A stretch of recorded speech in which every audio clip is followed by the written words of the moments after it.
We've got great pleasure to have the esteemed physician, Dr. Joel Fuhrman, here. He's on the board of directors of the American College of Lifestyle Medicine and a director of research for the Nutritional Research Project of the National Health Association in the US.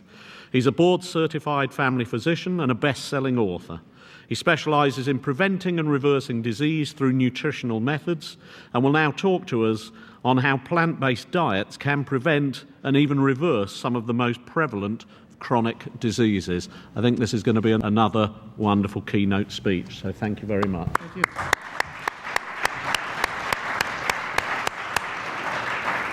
Well, exciting to be here, and exciting that the World Preservation Foundation invited me for this event. And the theme of this presentation is that the diseases that afflict the modern world are preventable, and people do not have to have heart attacks. They don't have to have strokes. They don't have to be demented when they get older. And we can win the war on cancer. Nutritional science has advanced to the point today, especially in the last 20, 25 years, we actually have a complete new revolution in the history of nutrition, where we actually can find out what are the causes of these chronic conditions that afflict most of the modern world.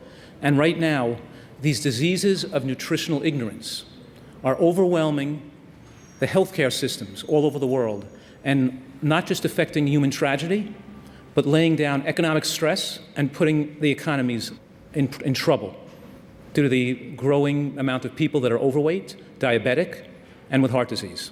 So that is an introduction. Let's get started. I'm going to give you a basic understanding of the major concepts in human nutrition today, and that is food gives us macronutrients and micronutrients. And macronutrients are those nutrients that contain calories, fat, carbohydrate, and protein. And in the history of nutritional science, it's been proven, and I use the word proven in a scientific sense to mean reproducible in hundreds of different studies. It's been essentially proven that the less calories we consume and the reduction in calories can dramatically extend lifespan. That means that one of the most largest contributors to disease in the modern world is the excess consumption of calories. That's the excess consumption of fat, the excess consumption of carbohydrate, and the excess consumption of protein. Now, given that, we also require a certain amount of micronutrients. The micronutrients are those nutritional factors that do not contain calories. Those micronutrient factors that are calorie-free, like vitamins and minerals, and of course phytochemicals, which are a major part of the non-caloric load in food, critical for human health. In 1930, scientists discovered 14 vitamins and 16 minerals. And people thought, wow, this is great, right? We could prevent people from getting cancer. We can have people be healthier and live longer. But it didn't work out that way. By 1935, the vitamin supplement industry was already $1 billion industry. They were already adding thiamine and riboflavin and other factors to processed foods like Cocoa Puffs. People were taking vitamin pills. Between 1935 and 2005, during that 70-year stretch, cancer rates went up for 70 years in a row, unabated, and accompanied by a dramatic increase in obesity and autoimmune conditions, and of course heart disease and diabetes. But the most striking and fascinating event was the incredible epidemic and explosion of cancer rates all over the world since, we could say, the micronutrient revolution. And it wasn't until about 20 years ago where scientists first recognized that vitamins and minerals were not the major micronutrient load that was in food, that phytonutrients were, or phytochemicals were. What I'm saying here now is that this third class of newly discovered micronutrients, now called phytochemicals, overwhelm vitamins and minerals. And they're where all the science is at lately, because we're actually finding out that these antioxidants and these newly discovered phytonutrients have a broad spectrum of effects on the human immune system and the ability to repair broken DNA crosslinks that could lead to cancer and prevent cells from being damaged by cancer-causing agents. In other words, we're designed to function on a full spectrum of nutrients that are found in whole natural foods. When we process foods, we destroy those delicate nutrients that are in natural foods. And we don't get them, and our bodies can't function normally, laying ourselves exposed to diseases that are now afflicting the modern world. So keep in mind the simple health equation, H equals N over C, means the person's health, their healthy life expectancy. And the word healthy life expectancy, as defined by the World Health Organization, is not just how long you're going to live, but the quality of your life in the last 10 or 15 years of life. Whether you have your full mental faculties intact, right? Whether you are in pain, undergoing uncomfortable medical procedures, whether you have your full physical abilities. In other words, you want to live your life not just longer, but better, with better enjoyment and with pleasure. And that H, that healthy life expectancy score, is affected most by the micronutrient per calorie density of your diet. That means, are you getting the micronutrients you need in the fewest amount of calories? Are you getting the micronutrients you need to have a normal immune system so you don't get cancer, so you don't get demented, and so you don't develop heart disease or have a stroke? So what I'm saying here to start out is that your health is dependent on the micronutrient bang per caloric guck. You have to eat less calories, but you have to make sure when you do so, you achieve micronutrient adequacy, especially the adequacy of antioxidants and phytochemicals. To do that, you have to eat more foods that are higher in micronutrients and less foods that are low in micronutrients, right? You have to eat a diet with micronutrient adequacy. You have to eat the right foods. Now look at the way the UK is eating. It's not much different than the way they're eating in the United States today. Actually, in the UK, I think it says they're eating 58% of calories from processed foods today. That may have been 10% 100 years ago. Now it's 58%. The processed foods are things like white flour products, like cupcakes and bagels and crackers and cookies and pretzels and soft drinks and processed foods and bars and rice cakes and breakfast cereals, oils and sugars. In other words, we're living on foods that have no nutrients, that have no antioxidants. And then in America, that percent is up to 63% already of a percent of total caloric intake. Just 10 years ago, it was below 50%. Now, the animal product intake in the UK is even greater than in America, because that's 26% in America, it's 27.5% in the UK today. But here's the thing. I'm saying that an animal product, like chicken or meat, is just like a bagel or a piece of white bread. Why am I saying that? Why am I saying a piece of chicken is like a piece of white bread? How come? Anybody know? Because they both don't contain many micronutrients. They're both grossly deficient in micronutrients, and neither one has phytochemicals. Let me say that one more time, okay? Because what I'm saying here is that a strawberry doesn't have 31 nutrients. A strawberry has over 700 different nutrients. A piece of broccoli has over 1,000 important nutrients for your health, right?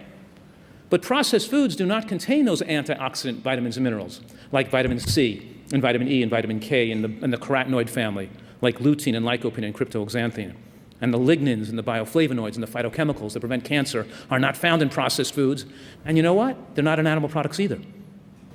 These plant-derived nutrients that we're finding in modern science that give us the ability to control our health destiny, they're giving us the ability to have a unique and unprecedented opportunity in human history to live longer and better than ever before in the history of the human race. But we have to take advantage of this recent science. Years ago, we thought nutritional science just meant taking some vitamin C so we didn't get scurvy, or vitamin D so we didn't get rickets. If we tried to figure out what things we were missing would create deficiencies. And now nutritional science has advanced to a completely different realm. Now we're finding out what nutrients we should consume, not just to prevent disease, but to extend human life and to prevent the development of the diseases of aging that people are suffering from. So in the UK, this is showing that the produce consumption is about 11% comes from natural, unrefined plant foods, and about half of that is white potato. And white potato, including consumed as French fries and chips and mashed potatoes. In other words, white potato is the lowest micronutrient density of any vegetable. And if we remove that, the rest of the nuts and the seeds and the beans and the mushrooms and the onions and the green vegetables and sweet potatoes, all the other fresh fruits and all the other natural plant foods would be less than 5% of total intake in the UK and in America. Now, 100 years ago, to say that we could win the war on heart disease, to say to you, how much is that worth to you if you don't ever have to have a heart attack or a stroke or get demented? Is that worth £1 million? Is that worth 10 million? But the point here is this is an opportunity that everyone has to avail themselves of, right? That you all have to take advantage of. And this is not something radical to think that people can protect themselves against these diseases that afflict almost all people in the modern world. If we saw 100 years ago, right? 100 years ago, these diseases hardly even existed. Early man did not get cancer. That's a recent disease. They actually do studies on mummies and people who were unearthed, that died thousands of years ago. There were none of these diseases that afflict people today. So it's not a big stretch here to say that people don't have to have heart disease. And we're finding out when we apply modern nutritional science to give people diets that are very micronutrient rich, their weight melts away, the fat on their body melts away, and their heart disease and diabetes and high blood pressure and high cholesterol go away as well. If they were having chest pains, if they have blockages in their heart, they don't have to have angioplasty and bypass surgery. They can be free of pain in a few months just from adopting a diet of nutritional excellence. 100 years ago in America, less than 4% of the population died of heart attacks, which is now close to 40%.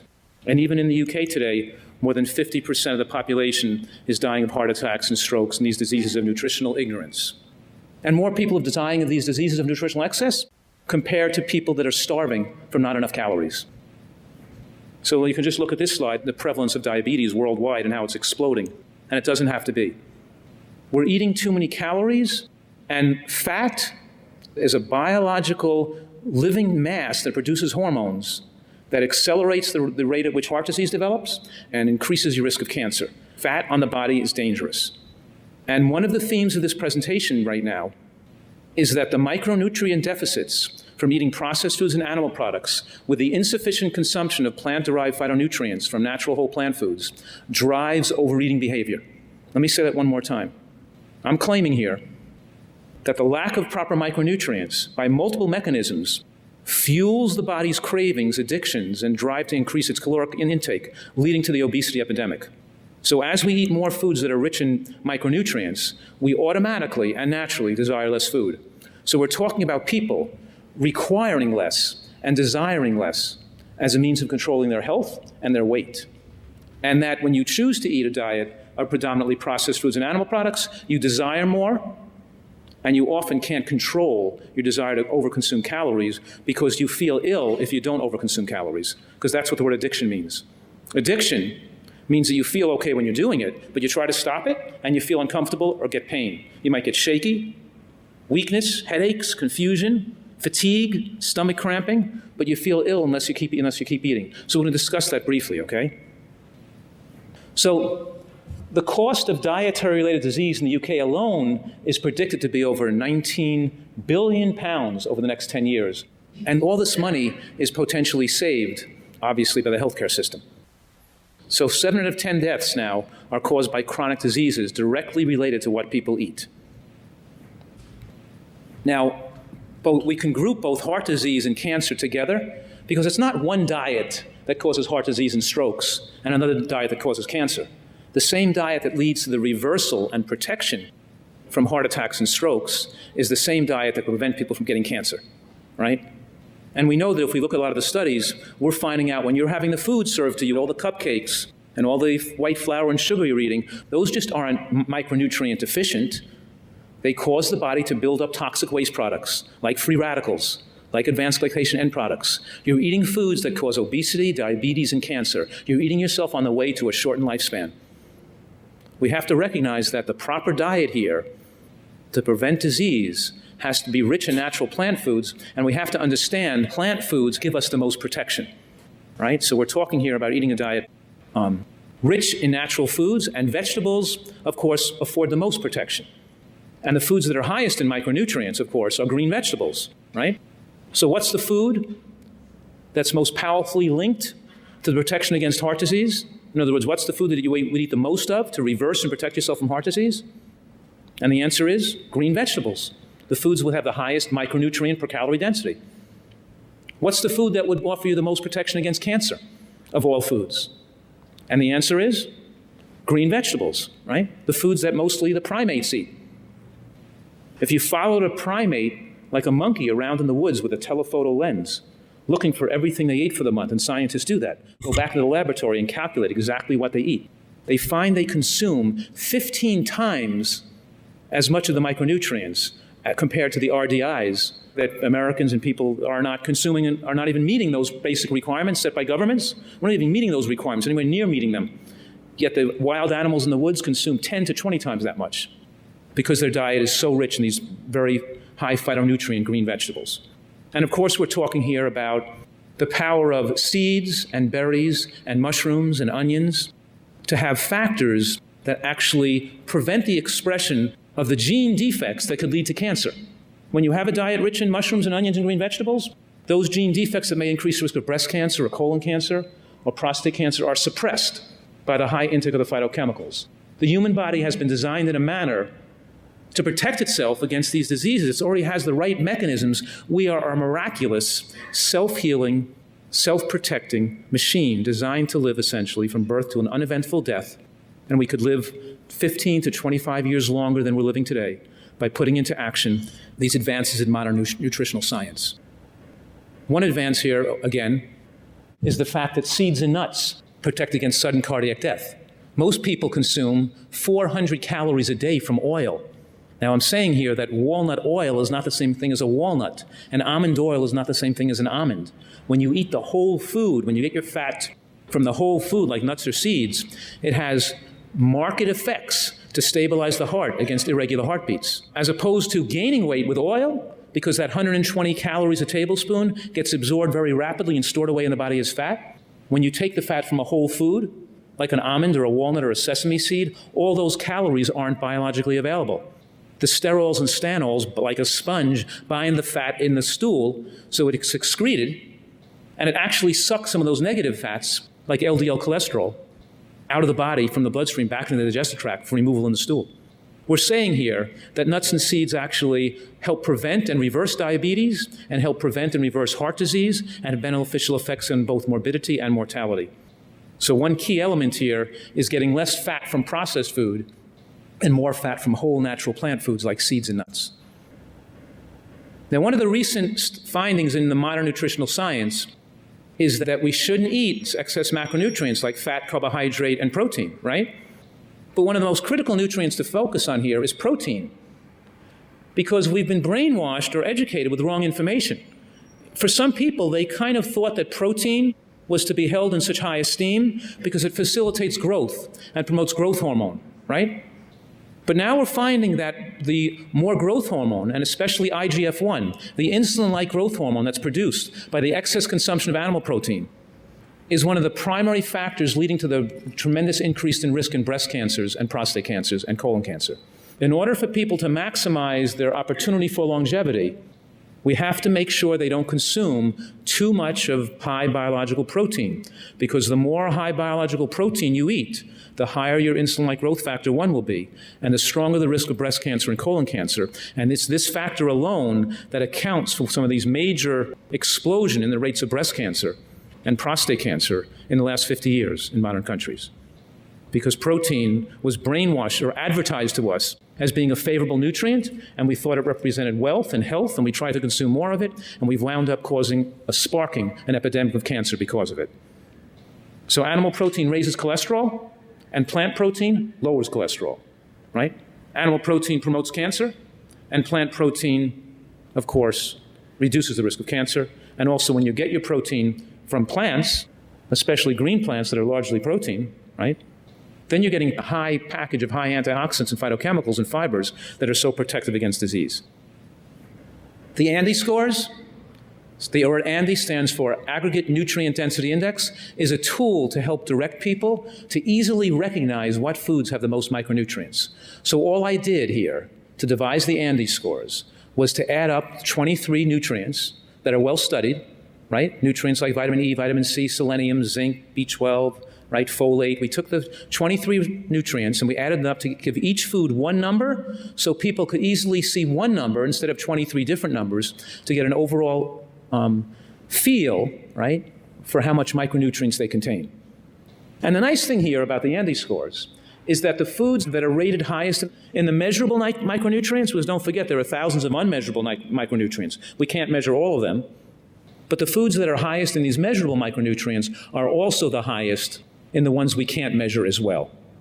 Now, of course, it shows that, comparing white pasta and white bread to a vegetable, it's not, the vegetables aren't 10 times as much nutrients, they're 100 times as much nutrients, right? And you can see that animal products and processed foods are relatively low, and I think that's the main focus here of the ANDI scores, and the main benefits are to show and demonstrate how powerful vegetables are at earning people the micronutrients they need to fuel not just adequate health, but excellent health, right? And the ANDI facts, these are the 23 parameters which the ANDI scores measure. so we can help direct people to make better food choices. Now, putting together a food pyramid for nutritional excellence, and I call it a nutritarian diet or nutritarian food pyramid. I coined that word nutritarian to help people distinguish the type of food they're going to be trying to strive to eat. I'm claiming here that it's not just the explosion of animal products, though that's a big part of it, but it's also the tremendous explosion of processed foods that comprise such a large percent of modern diets that is accountable and resulting in this epidemic of chronic disease we see in the modern world. So if we're going to make a pyramid for people who want excellent health, what should we put at the base of the pyramid? Shouldn't we put the foods that have the best association with long life? Shouldn't we put the foods at the base of the pyramid we want people to do the most of? The foods that have the most micronutrients in them? And so therefore, what happens when you design a pyramid and when you put vegetables at the base? Fruits and beans, nuts and seeds, whole grains, and we restrict the amount of processed foods, and we restrict the amount of animal products to very small amounts in the diet, or not at all. We see then miraculous things happen to people. We see people lose weight and get their health back. After people have suffered for 20, 30 years with diseases, they adopt this type of diet and they stop desiring excess calories and they lose weight almost effortlessly, right? So let me describe for you for a minute how this works and how it prevents the drive to overeat. The human body cycles between anabolic phases and catabolic phases, right? Anabolic and catabolic. Anabolic means you're building your body up. Catabolic means you're breaking it down, right? In the anabolic phase, you're eating and digesting, right? In the catabolic phase, you're living off of what you stored when you ate. Like you went to the gas station and filled up your tank, and now you're driving it around, you're burning up the tank. Well, in the catabolic phase, you're burning that glucose and burning off those fats that you stored when you ate and absorbed it, okay? Now what happens though is that when you eat a diet low in nutrients, you build up certain toxic waste product in your body, like free radicals, like advanced glycation end products. You build up toxic waste products because you're not taking in the phytochemicals and antioxidants you need for normal function. And then when you stop digesting and you enter the catabolic phase, when you finish digesting a meal, your body starts to go into an enhanced stage of repair and self-cleaning and detoxification. And if your diet was unhealthy, if you're eating a diet like most of the modern world is eating today, with lots of processed foods and lots of animal products, you're going to have lots of nitrogenous wastes and lots of free radicals and lots of toxins build up in your tissues. And when you try not to eat and you go into the catabolic phase, you're not going to feel well. You're going to feel shaky and weak, confused and fatigued, and you're going to have to eat again. You're forced to eat more food than your body requires. If you ate a healthy diet and you were well nourished with micronutrients and you went to the catabolic phase, you would feel nothing. You wouldn't even feel like eating. I'm making a tremendous claim here. I'm saying most people cycle from anabolic phase to anabolic phase. And if they finish digesting, they want to eat again. They want to have a snack. They want to have another meal. They want to put something in their mouth. They want to have some, right? They can't stop eating. They've lost their connectivity. Their natural instinctive drives that tells them the amount of calories they need to eat to maintain their lean body mass are lost because they become food addicts because of lack of micronutrient quality in their diet.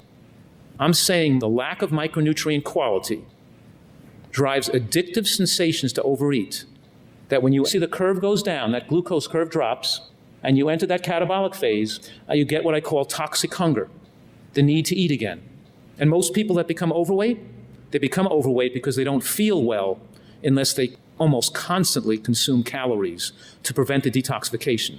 It's as if they were trying to stop drinking 10 cups of coffee a day or trying to get off cocaine because they feel too uncomfortable if they try to stop eating or don't overconsume calories. They can solve the sensation of toxic hunger by either eating too frequently or eating a big heavy meal with too many calories to keep the digestive tract busy in the anabolic phase until it's time for their next meal. A healthy person, though, doesn't feel the detoxification stress. Most of you sitting here in the audience today, whether if you could have even skipped lunch, if you're eating a healthy diet, you would feel nothing. You wouldn't have to overeat food.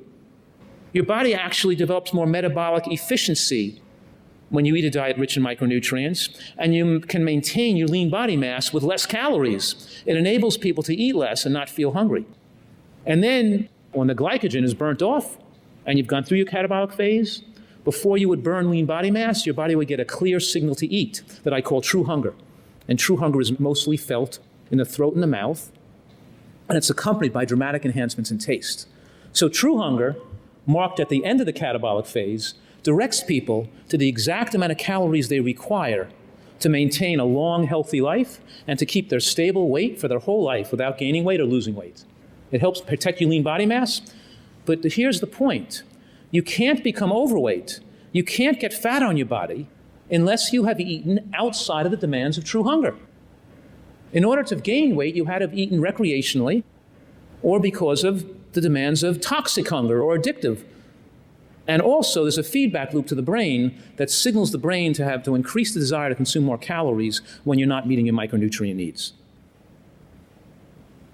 So, what if society learned about modern nutritional science? And what if 50 to 80% of our population, of our elderly population over the age of 60, didn't have to go on medications for diabetes and high blood pressure and cholesterol lowering, right? The prescription pads are like permission slips. We've evolved into a society where the medication takes the place of teaching people how to live in a healthy manner, right? And by the medication lowering their blood pressure, lowering their blood sugar, and lowering their cholesterol, people have absolved of all personal responsibility to take care of their health. And inevitably, they follow the same diet that caused the problem to begin with, so the disease process inevitably advances until they die a premature death, right? So what if there were a way to lower cholesterol and drop blood pressure and prevent heart disease that was more effective than taking medications? What if people actually wanted this knowledge and information so they wouldn't have to have happen to them what maybe happened to their father or to their neighbor, right?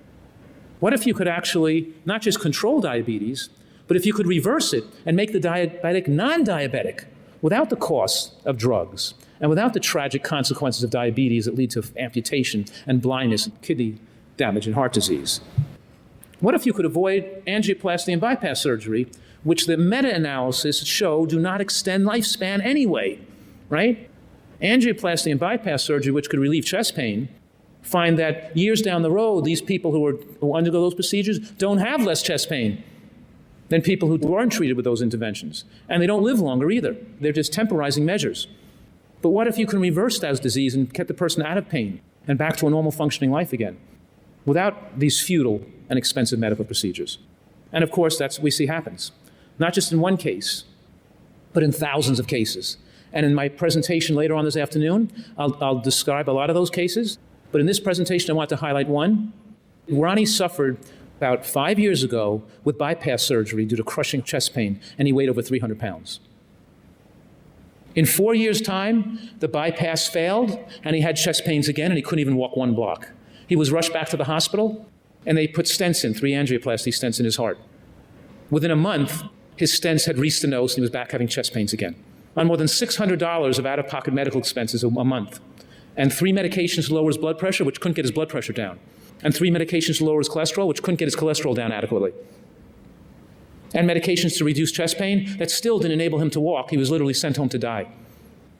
I never met Ronnie, but through the internet, he found my work, he read my information, he communicated, and he got educated as to how he could reverse his heart disease.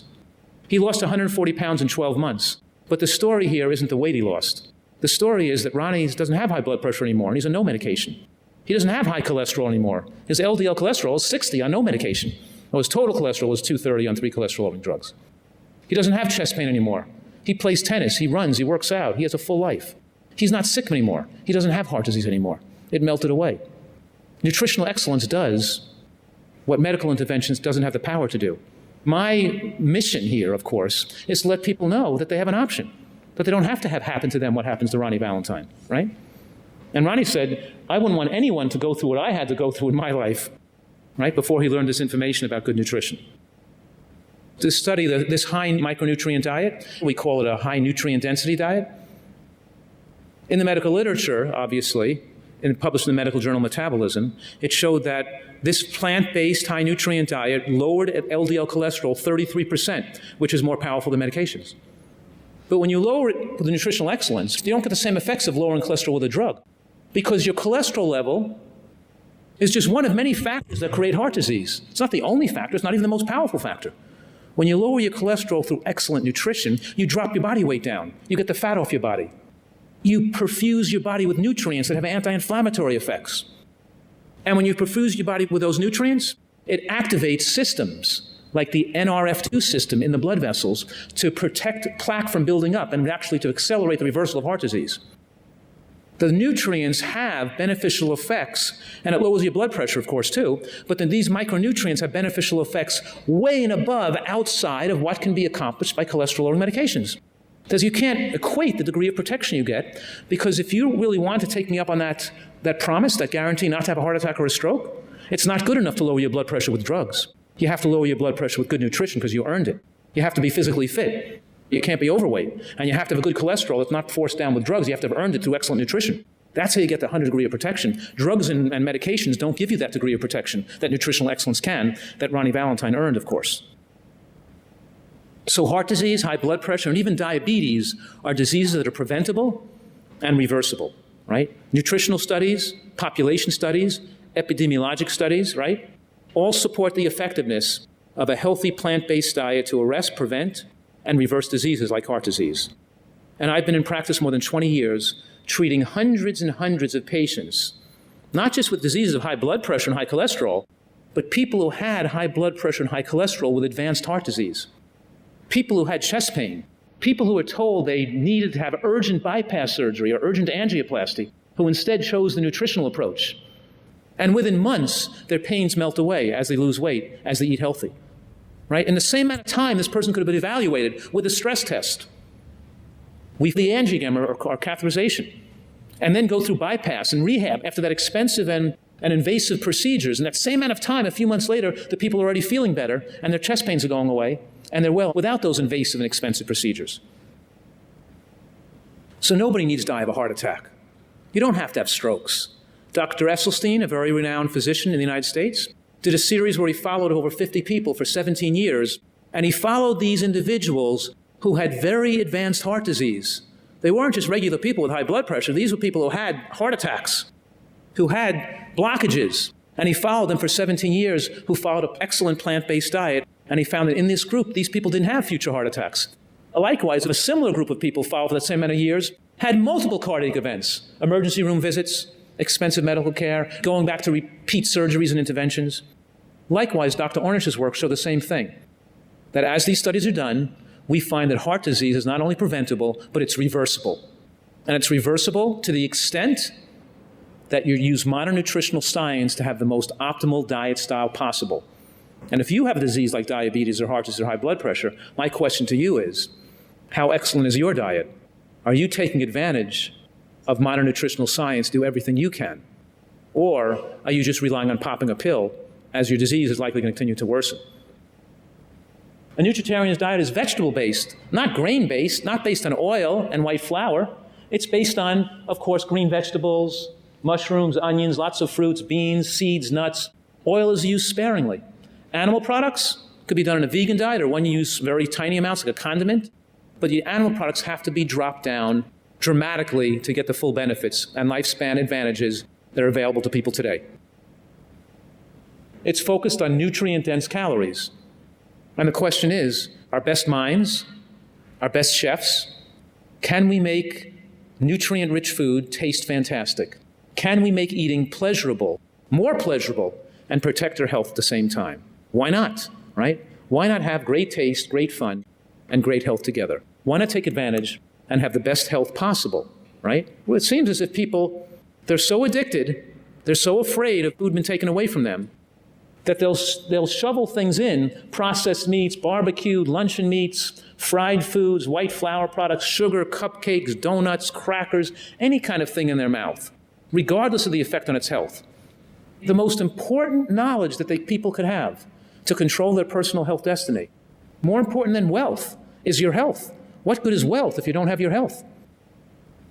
And the fountain of youth, of course, is eating a plant-based diet containing high micronutrient-containing foods, vegetables, beans, mushrooms, onions. You know, what if there was a medical study that showed that women who ate mushrooms on a daily basis had over 60% lower risk of breast cancer? What if there was such a study? Wouldn't women be running out to eat mushrooms? Shouldn't that be on the front page of the New York Times? What if there was a study that showed that people who ate onions on a regular basis had a 50 to 80% lower risk of cancers? Wouldn't people be putting onions all over their foods every day? What if there was a pill from a drug company that can do that? Wouldn't that drug company be making billions of dollars? Every person be paying £1,000 a month to consume those pills to prevent cancer? What if there was a study that showed people who ate green cruciferous vegetables like broccoli and bok choy and kale had dramatically low rates of cancer, even better than mushrooms and onions? Well, these studies exist. These studies are true, right? We have the evidence right now that natural plant foods have dramatic and powerful effect to afford people a unique opportunity to win the war on cancer and to win the war on the chronic diseases that afflict the modern world, that afflict the world today, all right? So we're talking here about grossly limiting significant limitations on eating foods that are detrimental to our health. The point here is that we have to change the way we see food, and we have to recognize that natural foods, whole natural foods grown by the earth, already have been designed with the perfect substances to fuel human species with the ability to live a long, protective, and disease-free life. So I'm offering you that opportunity. Thank you.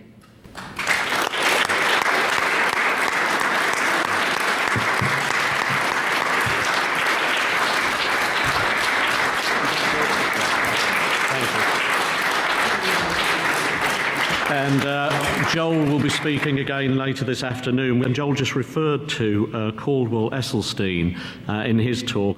Dr. Esselstyn made medical history by going to cardiovascular surgeons and gathering up a group of men for whom medical science could offer no solutions. They went through 5 years of a vegetarian diet, followed by 15 years of a vegan diet. During and since that time, not one of the men has had any heart problems. Now, Dr. Esselstyn can't be with us today, but he has sent over a video message, which we're going to play. My name is Caldwell B. Esselstyn, Jr., and I welcome this opportunity to share my research and some of my thoughts on heart disease with this global warming conference. It's interesting that coronary artery heart disease is the leading killer of women and men in Western civilization. However, even today, if we were to look at certain cultures, like the rural Chinese, the Papua Highlanders in New Guinea, Central Africa, the Tarahumara Indians in northern Mexico, coronary artery disease is virtually non-existent. These are plant-based cultures. And if the truth were known, coronary artery heart disease, which wreaks such havoc, is nothing more than a toothless paper tiger that need never, ever exist. And if it does exist, it need never, ever progress. Now, the question that remains is, can people who are living in a Western society where there is rampant cardiovascular disease, are those persons who have cardiovascular disease willing to commit to a type of plant-based culture or plant-based nutrition? And if they do commit to this plant-based nutrition, can it halt or reverse their disease? Well, there's a very, very powerful example, sort of from a historical standpoint.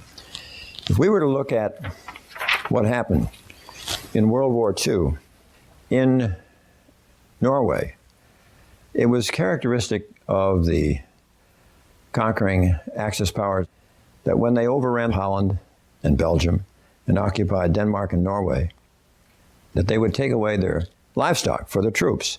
They would take away their cattle, their horses, their pigs, their chickens, their turkeys, and so forth. And it was interesting that if we looked at deaths from cardiovascular disease in Norway in 1927, going up, 1930, going up, 1935, going up, 1939, away goes the meat and the dairy, and down suddenly. Time of greatest personal stress.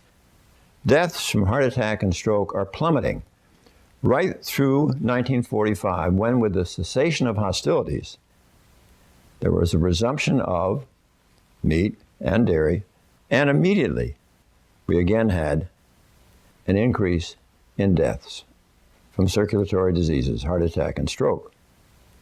I'd also like to try to share with you a patient with coronary artery disease. This was a young 44-year-old physician, and when he had his heart attack, I think you can see his angiogram here clearly shows where the artery is so diseased and narrowed. And he also was rather wary. This was in 1996. He was rather wary about taking any statin drugs. And I said, fine, let's just be sure that you eat totally plant-based. And he did. He was totally committed. And about 30 months later, he had another angiogram. And sure enough, as you can see, it went from this diseased, narrowed artery in 1996 to this one, which is now fully wide open. Again, demonstrating proof of concept, because he had been reticent to take any cholesterol-lowering drugs, that what was responsible for reversing his illness was his willingness to totally partake of plant-based nutrition. This has been certainly confirmed multiple times over the last 20 years. And I think that the literature is really quite solid on the fact that I think it is time that physicians really grasp the concept and the idea that plant-based nutrition can accomplish some really almost miraculous type of goals with patients with significant cardiovascular disease. Well, we have now got an experience with well over 250 patients that indeed I find that patients rejoice when they are fully educated about what has been the causation of their illness and what they can do to absolutely turn it around and reverse it. I think it's important for us, in order to make this happen, to give a great deal of respect to patients. And it may take me upwards of 4 or 5 hours in a single setting with a group of patients who have the disease to have them have this seminar of counseling which achieves these goals. Now, I don't expect this to be the responsibility of the cardiologist or the treating physician, because they will not have this kind of time in their practice.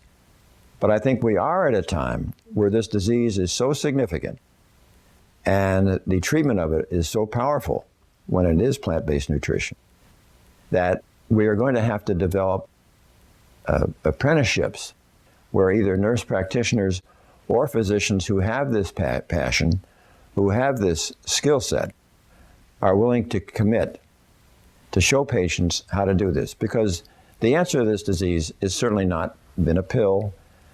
It's not been a procedure. The stents and the coronary bypass surgery just don't get the job done. I mean, even those who do these procedures recognize that they are but stopgap patch jobs. If we're going to end the disease, we have to actually treat the causation of the illness. This is a foodborne illness, and it can be stopped. But there's even a bigger message beyond the mere treatment of coronary artery disease, because if we look at these common chronic killing diseases, I think one can make a very strong argument. Do we have multiple common chronic killing diseases, or do we have one that has multiple manifestations? For example, suppose I start treating a patient who is 250 pounds, definitely overweight, who's had a heart attack. He is obese, or she is obese, diabetic, hypertensive, and interestingly enough, they just get it, and they get it right. So now let's say it's 9 or 10 months later, and they don't weigh 250 pounds. They now weigh 175 or 180 pounds. They're no longer obese. They're no longer hypertensive. They don't have any more high blood pressure. Their diabetes has resolved. Their risk of a future heart attack and stroke are gone. And also markedly diminished is the likelihood that they'll have one of the common Western cancers of breast, prostate, colon, and pancreas.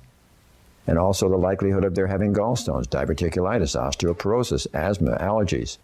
So many things are tied up with what could be this tremendous seismic revolution in health that will never come from a pill or a procedure. But it will come when we in the medical profession are willing to have the grit and the determination, the patience and understanding to try to show patients what is the optimal lifestyle that they can follow. Finally, may I say to the Conference on Global Warming, I wish you every success. I certainly appreciate the opportunity to participate. I'm also confident that the more persons that we have who are willing to participate in the health benefits of plant-based nutrition, will go a long ways towards helping with your goals. Thank you.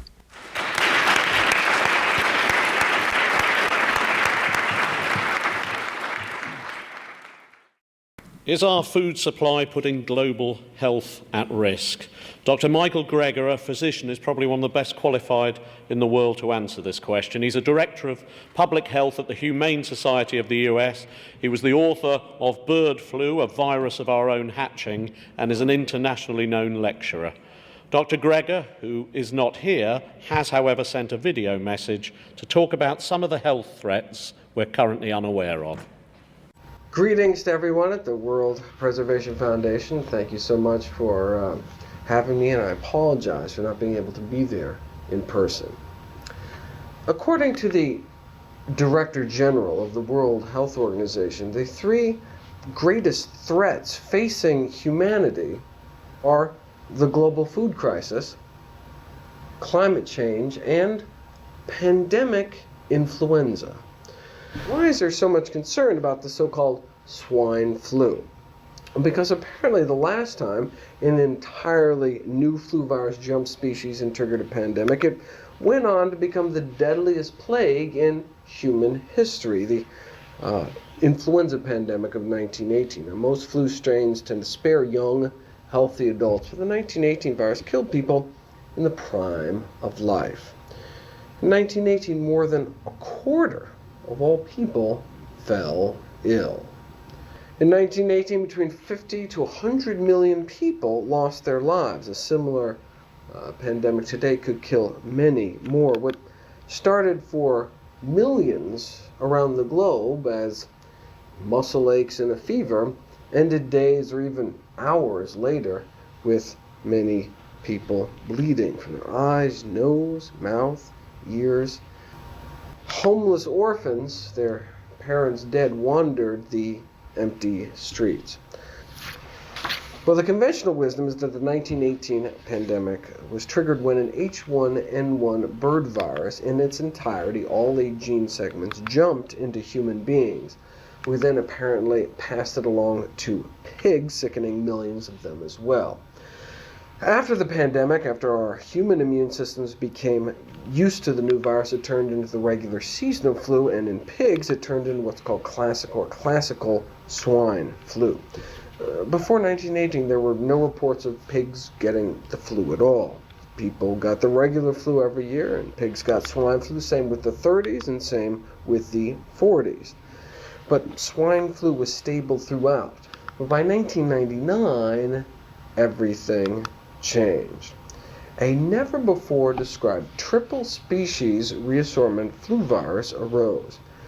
The classical swine flu virus, after being stable for 80 years straight, picked up 3 gene segments from a circulating human flu virus and then 2 gene segments from a bird flu virus to create the first triple animal reassortment flu virus ever described. Our first hybrid, a human pig viral mutant, was discovered on an industrial pig production operation in Newton Grove, North Carolina.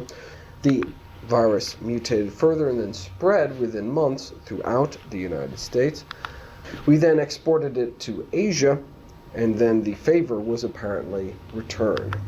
After reshuffling with the classic swine flu virus, our made in the USA triple reassortment virus picked up 2 gene segments from a Eurasian swine flu strain to create the flu pandemic of 2009.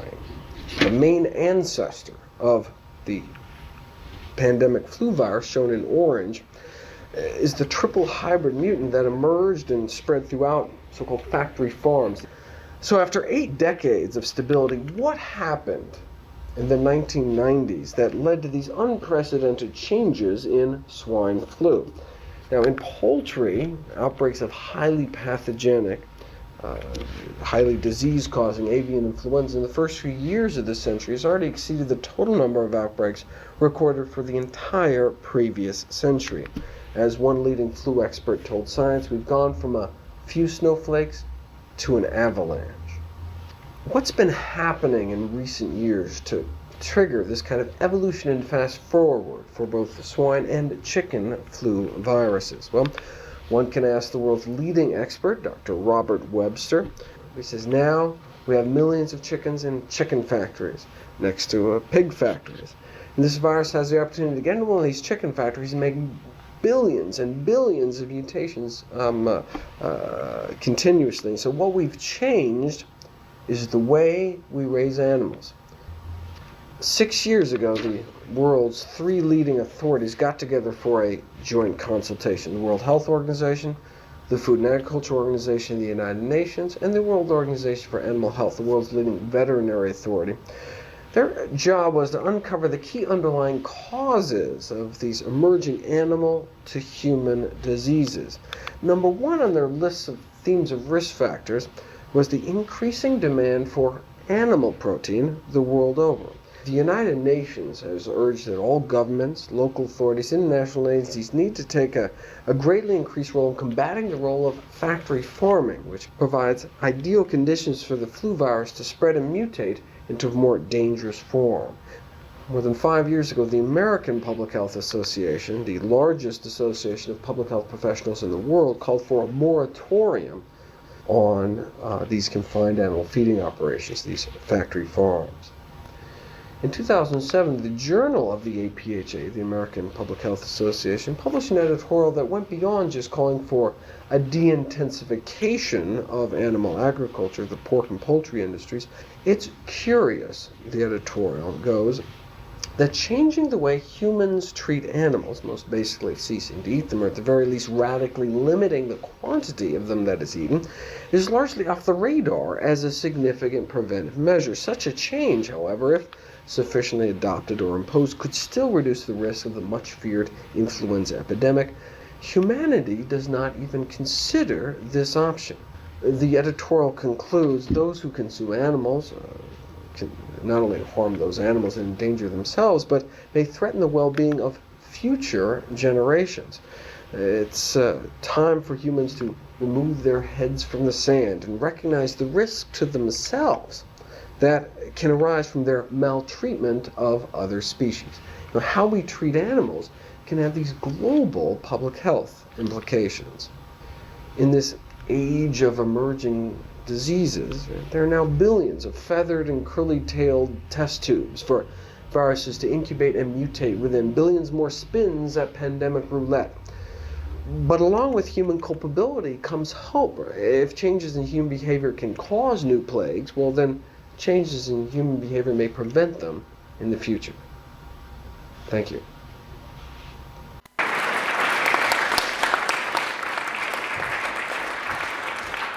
The shift to a more plant-based diet, aside from being an environmental and government issue, is also a personal one.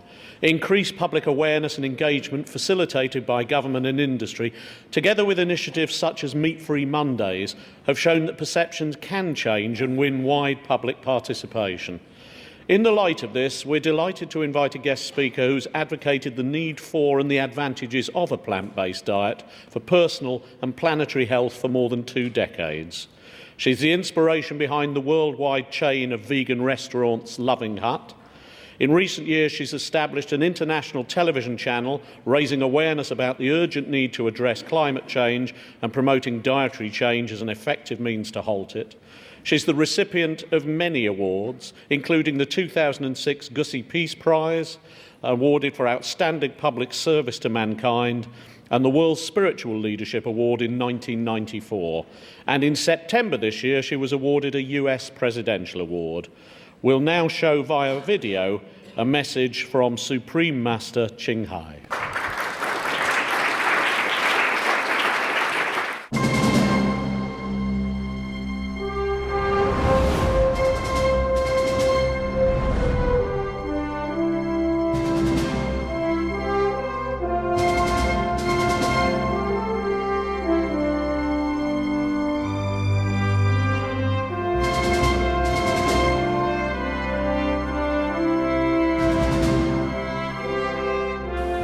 Hello. My highest salute and most respectful greeting to the divine within you. Your Excellencies, distinguished decision makers of the great United Kingdom, and welcome guests, courageous ladies and gentlemen. It is with deep honor that I join you in your respected company on this urgent meeting. As you are well aware, there are multiple global dangers facing our lives on Earth. Experts often highlight 6 major threats as the most pressing, urgent of our time, namely climate change, water shortage, food scarcity, deforestation, ocean collapse, and biodiversity loss. Although each threat on its own might cause enough damage to become a so-called civilization buster, their occurrence together would result in a global collapse, and all lives on the planet could be destroyed. Like many of you, I ask myself day and night how we can stop going in this calamitous direction. But I'm afraid the reality now is already too urgent.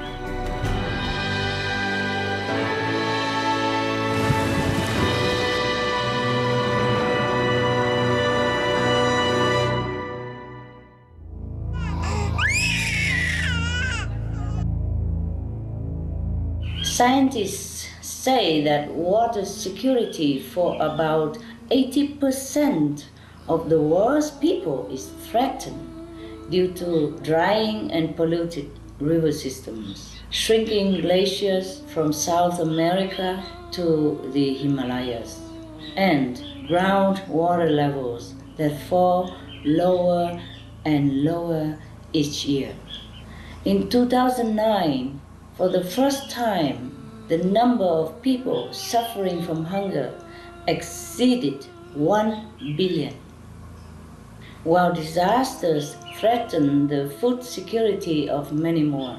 Each year, tropical forests the size of New York State are burned to the ground, releasing 17% of the world's total carbon dioxide emissions, more than all transportation combined.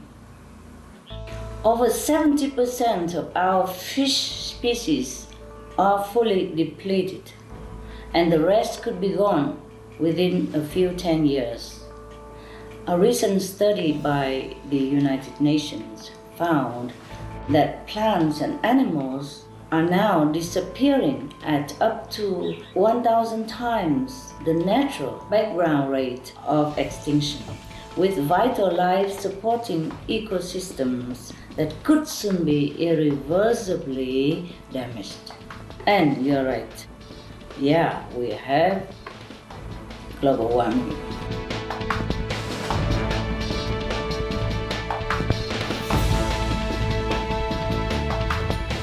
Even with strict greenhouse gas emission limits, the Earth's temperature is still expected to rise another 3.5 degrees Celsius within a few decades, which would result in the death of the Amazon rainforest, massive hurricanes smashing coastal cities, vast runaway release of methane from melting permafrost, and ultimately mass extinction.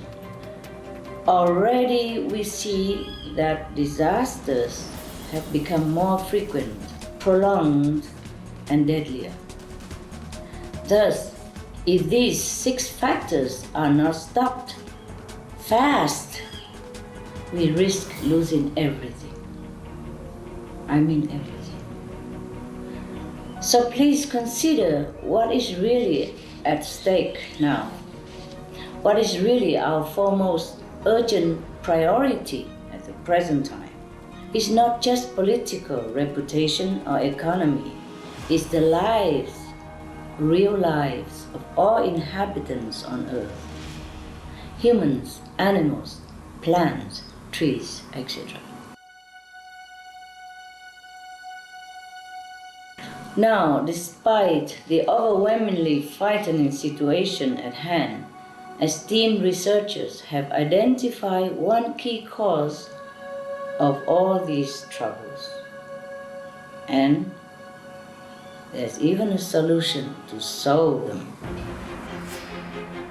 The United Nations Food and Agriculture Organization, FAO, in 2006 stated that the livestock sector emerges as one of the top 2 or 3 most significant contributors to the most serious environmental problems at every scale from local to global, namely biodiversity loss, deforestation, land degradation, pollution, climate change, overfishing, and others.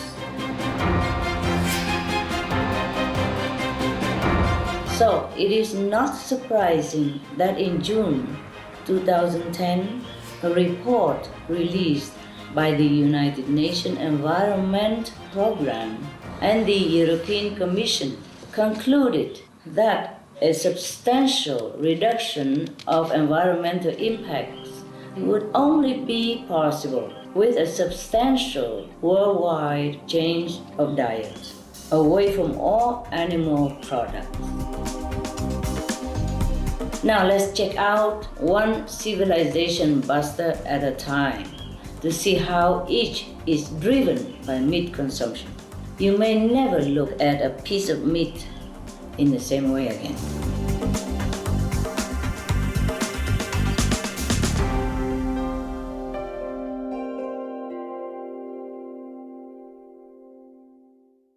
First, climate change is a civilization buster, and its primary cause is livestock raising.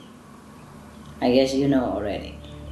The UNFIO's 2006 report, Livestock Long Shadow, was followed by related research in 2009, which found that livestock and their byproducts account for at least 51% of human-caused greenhouse gas emissions. And I know that it is 80% or even more. Newer findings published by the US National Academy of Science and Germany's Potsdam Institute for Climate Impact Research also point to the livestock industry's huge impact on global warming. Furthermore, livestock production occupies a full 70% of all agricultural land and nearly 1/3 of all the planet's land surface.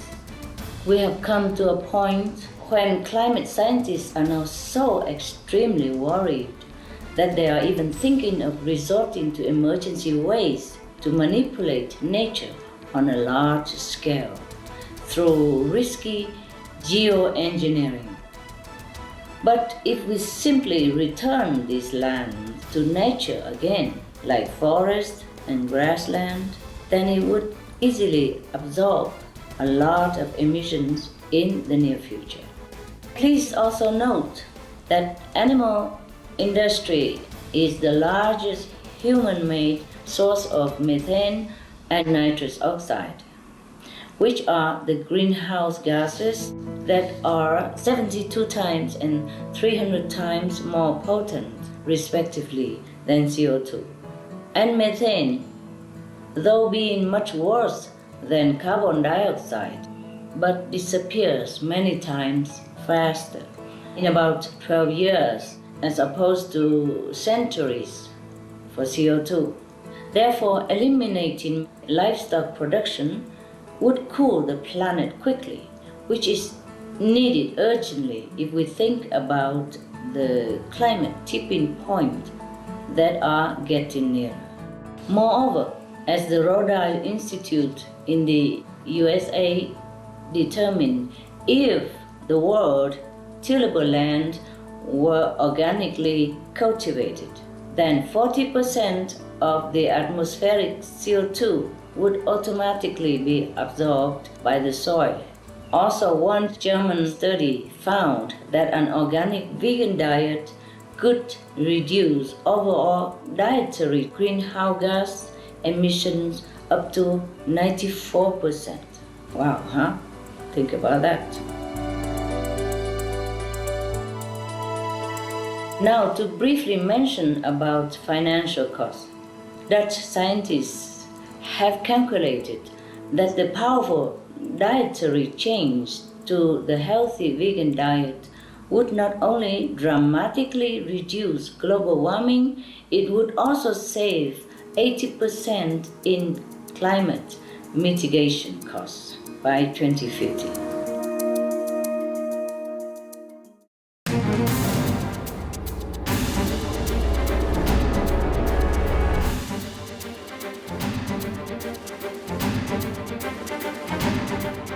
Second, water scarcity.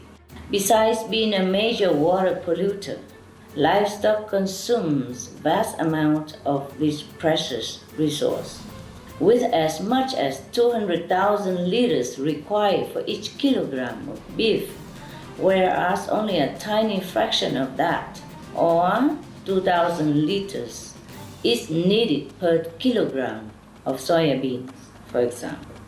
Put another way, eating 4 hamburgers costs a person the water equivalent of a year's daily showers. Wow, think of that again, huh? And while 1.1 billion people don't have access to safe water, including 6,000 children who die every day from drinking polluted water. And that is on our conscience. Ne? Some 1 trillion cubic meters of clean water is wasted on raising livestock. Are we really robbing our children of precious resources, such as water, for merely a poisonous, disease-laden, disease-causing, but easily replaced piece of meat? I'm sure you all agree, ladies and gentlemen, this is not acceptable.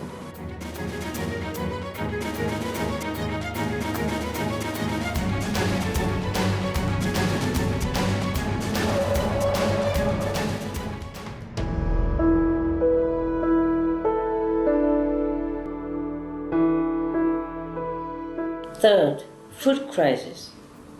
To meet the needs of a growing population, more and more scientists and other experts are affirming the logic and efficiency of reducing livestock so that food can be delivered to people directly. But today, livestock are bred and fattened on nearly half of the world's grain supply, while almost 11 million children who mostly live in those countries where these feed grains are grown, die, ironically, of hunger each year. On the other hand, directly supplied grain could easily feed more than the entire world's population.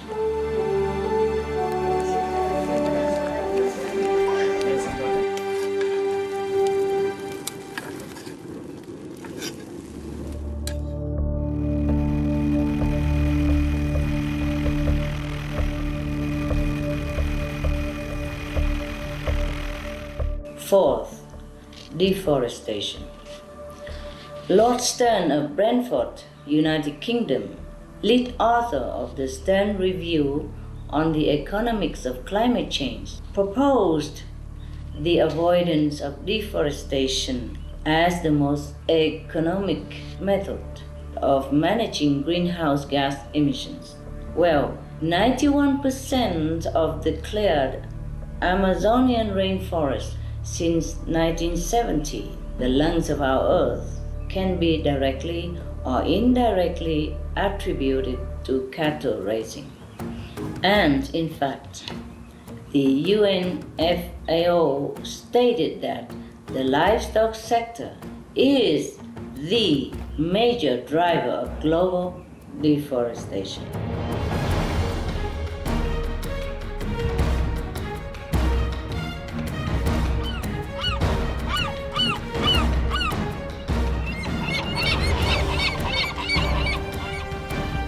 Fifth, world ocean collapse.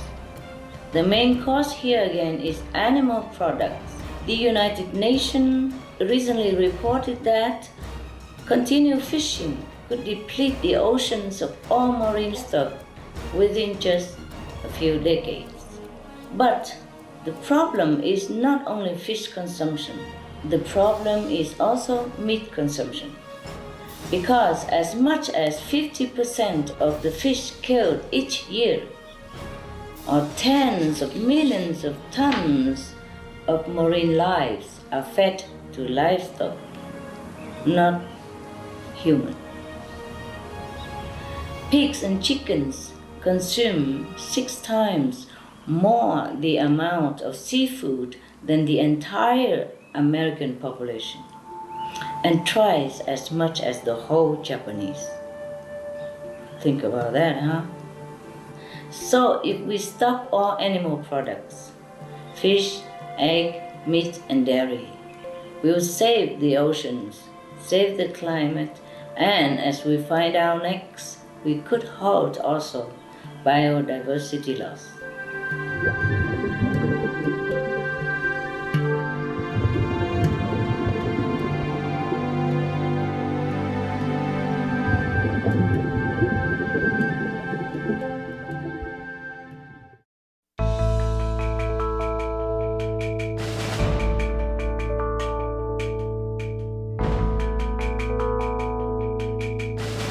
Sixth, of course, biodiversity loss.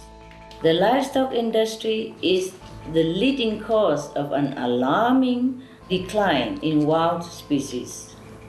In a new October 2010 study, Dutch researchers found that protecting natural areas is not sufficient to stop these fast extinctions of flora and fauna. Rather, one of the most effective policies is changing to a no-animal diet, meaning plant-based food. Now, some of us might question, can our world really eliminate the global meat industry and become all vegan? The facts tell us, yes, we can. And our humanity's survival instinct tells us we must. As the respected U.S. economist Jeremy Rifkin wrote in 2002, the world's wealthier consumers favor eating at the highest point on the global food chain, while their fellow human beings starve. We are long overdue for a global discussion on how best to promote a diversified, high-protein vegan diet for the human race. Former U.S. Vice President Al Gore and NASA Goddard Institute for Space Studies Director Dr. James Hansen both referred to eliminating meat as the single most effective thing we can do to reduce our carbon footprint. Climate Chief Lord Stern likewise publicly stated that a vegetarian diet is better. Former World Bank advisor Dr. Goodland called the improved diet the overlooked climate solution. And Dr. Rajendra Pachauri, chair of the United Nations Intergovernmental Panel on Climate Change, said, a major shift toward plant-based diets is imperative if we are to have even a chance of preventing catastrophe. In terms of immediacy of action, reducing meat consumption clearly is the most attractive opportunity. Truly, the new opportunities for the food industry, consumers, and governments are bright. There are many stories of success from people who joined the vegan food industry, as well as farmers who switch from livestock raising to organic vegan farming. Research also tells us that plant-based alternatives to animal products are not only healthy, they use less fossil fuel energy, create more sustainable jobs, and are growing in popularity because of their quality, which also includes good taste. We all love good taste, don't we?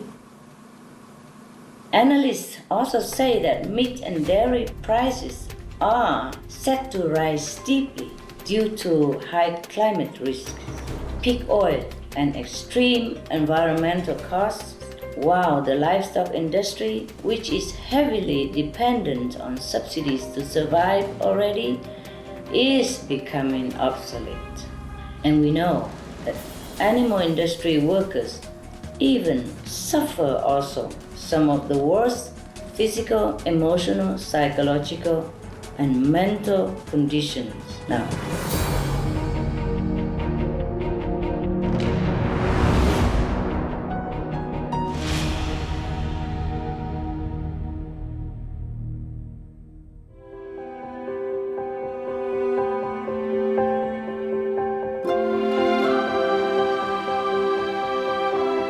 It's high time that we advance to better ways as a society, a nobler way as a society. And governments could use their subsidies for people greatest benefit by supporting the earth-saving organic vegan farming practices and promoting a healthy, sustainable, resource-efficient food industry.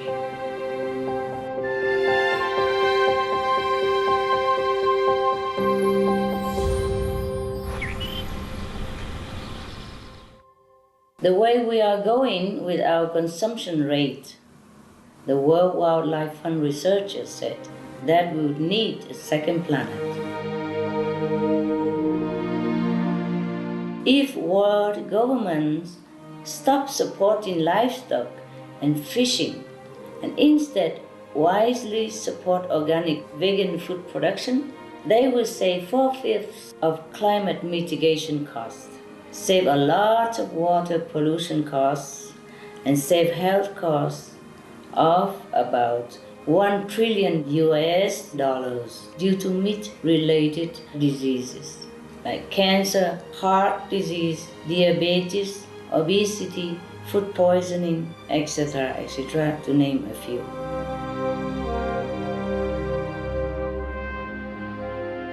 Now we can prevent more than 20 million meat-related deaths worldwide per year if we turn to the vegan diet. No more suffering for loved ones, no more early separation, no more anguish for ourselves and others. And we will enjoy naturally longer, healthier, lovelier, and happier lives. Even without the civilization busters threatening our planet's survival, an organic vegan diet would immensely improve the quality of our lives, spiritually also. It can curb the water and food crisis and restore nature's life support systems. It also happens to be the most rapid, cost-effective, and the only feasible climate solution, one that every nation can easily implement.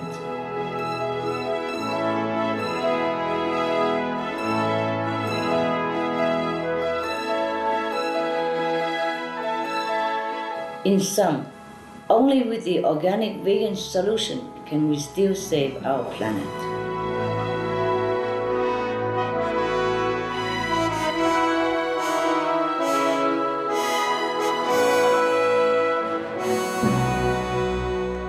Respected and honorable ladies and gentlemen, I beseech you and all the leaders to please help our world. Please save our planet. I would like very much to not lose my hope and everyone else's hope. Because humans are caring, are clever, are courageous, and are the children of God. I can only add my heartfelt prayers to yours, that together we will do everything possible and truly effective to save our planet for our children's sake.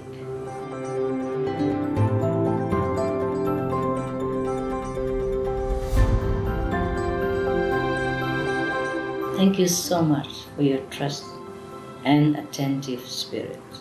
Wishing you forever wise, loving, and blessed by the divine. Love, love.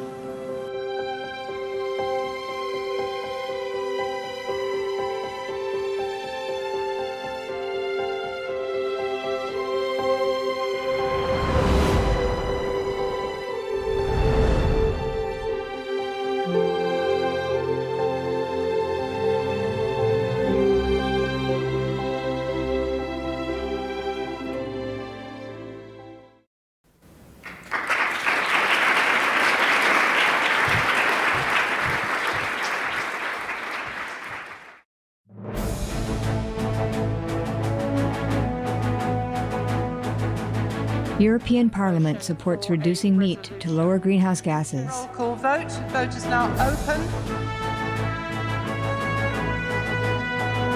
Reduce your meat consumption or stop eating meat totally. During discussions on greenhouse gas reduction goals, the Climate Committee of the European Parliament officially recognized livestock's contribution to global warming and recommended a reduction of subsidies to the livestock industry to curb methane. The European Parliament has adopted its own position on climate change as an institution. And as a Vice President, one of the proposals I have made is in line with your own, which is that we should eat far less meat, because that's one of the major sources of greenhouse gases. Please eat less meat, and let's make taxes on meat. That's definitely one of the issues we're talking about. I'd like to tell people what the cost is of eating meat for the environment worldwide.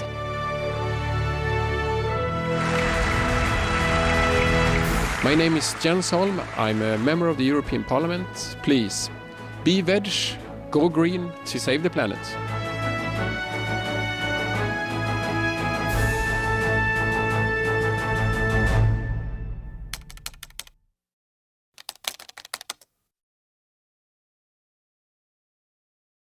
Lisa Bloom is a prominent civil rights attorney and founder of the Bloom firm based in Los Angeles.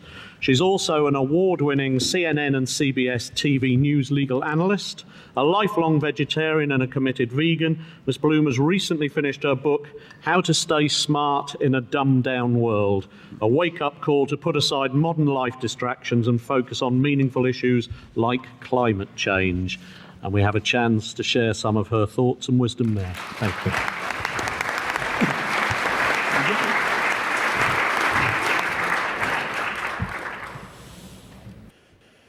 Good afternoon to the World Preservation Foundation and Dods for having the wisdom and the courage to put on this convention today. It is just so important. I thank you from the bottom of my heart.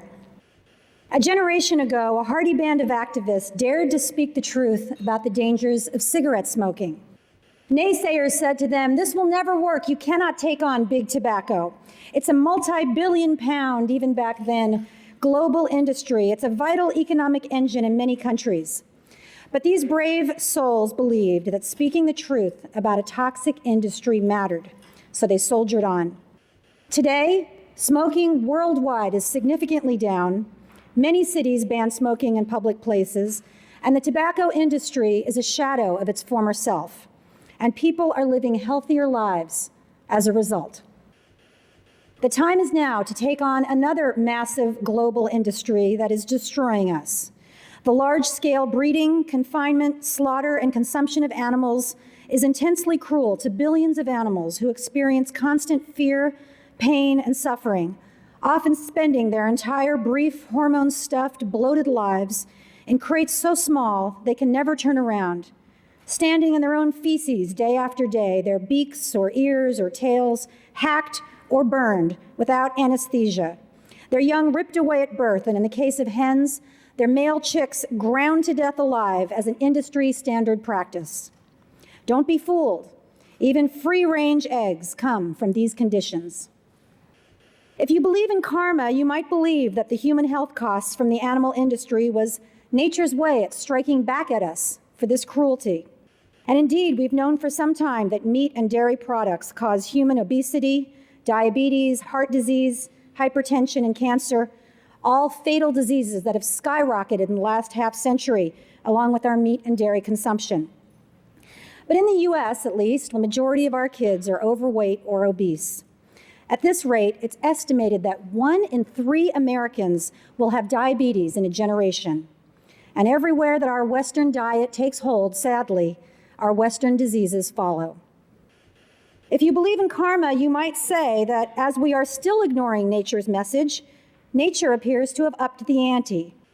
Because we now know to a scientific certainty that animal production, confinement, and slaughter is destroying our Earth.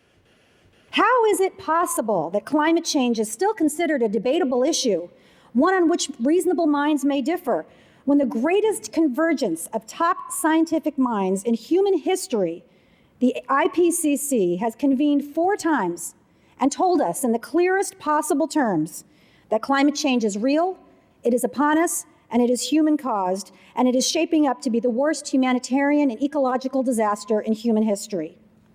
To those who still doubt, I ask you, is the Nobel Prize granted to the IPCC insufficient to you? How about the over 100 world governments who independently endorsed the IPCC's findings, including those with the most to lose, like my government, the US, or Saudi Arabia, or China?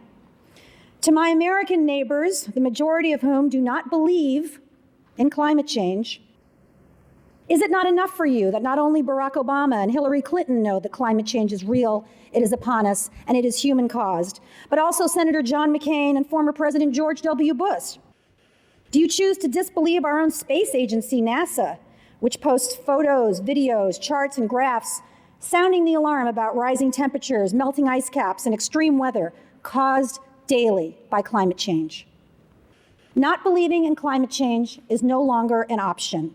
One may as well not believe in gravity, not believe the earth is ground, or not believe in science. And we now know that the animal industry causes more greenhouse gas than any other, including the transportation sector.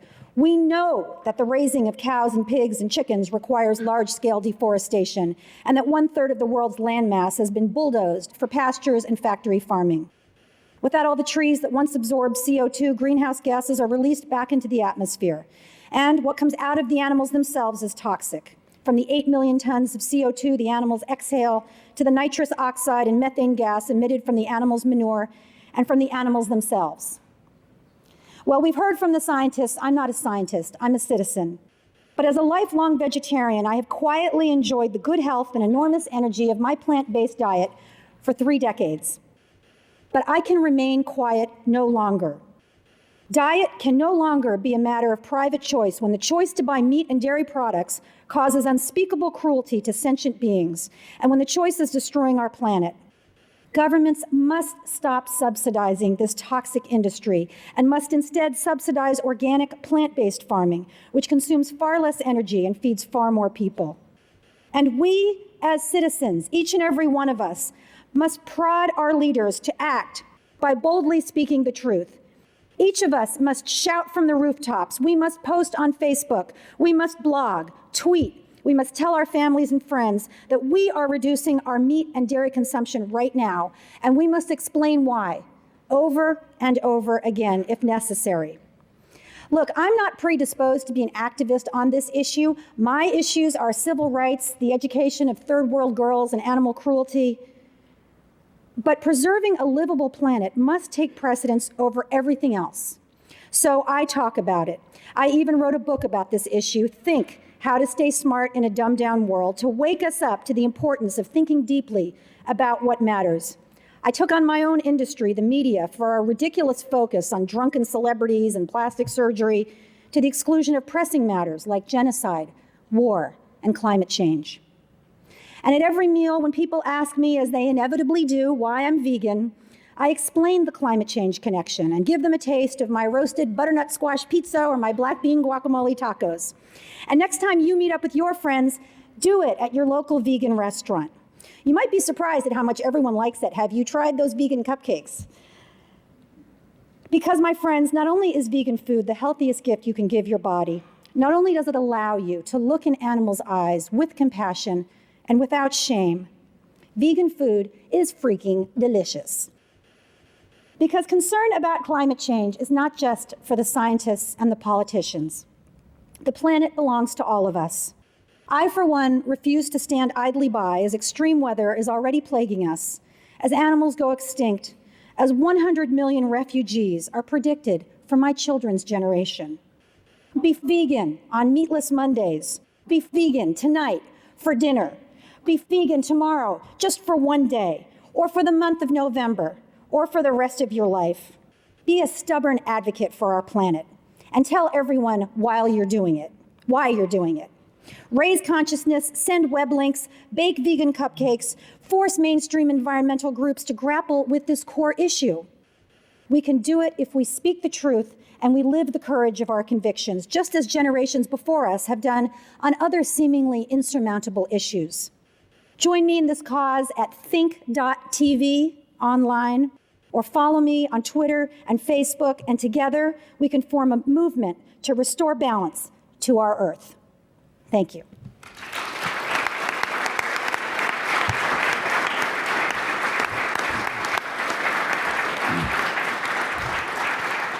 Now, thanks very much.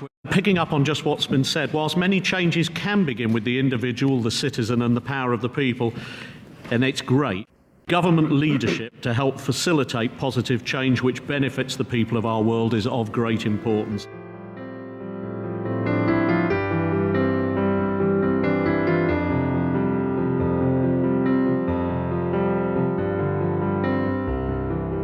So focusing on short-lived greenhouse gases like methane and black carbon, which were suggested earlier on, do you believe that a shift towards more of a plant-based diet would help to ensure this in a quicker way? From what was said in the presentations, it is quite clear that once we can move towards that focus, we certainly would be able to see the benefit we're looking for in a much shorter time frame.